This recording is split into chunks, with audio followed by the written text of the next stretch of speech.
2082 सालको पिकनिक कार्यक्रमको भोज हुँदैछ।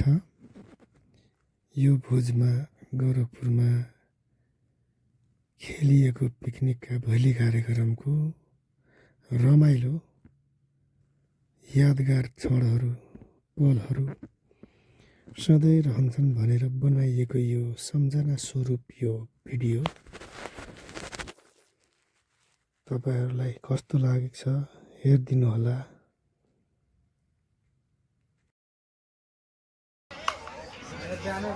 सबैले एउटा हेर्नु एक फेरा गाछी हारेर आँखा बङ्गेको हेर्नु कत्रो गाछ हालेको ओहो अनिलाई हेरेर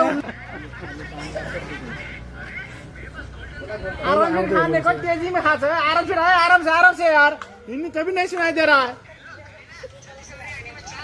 ल साथीहरुलाई पनि देखाउनु पर्यो नि।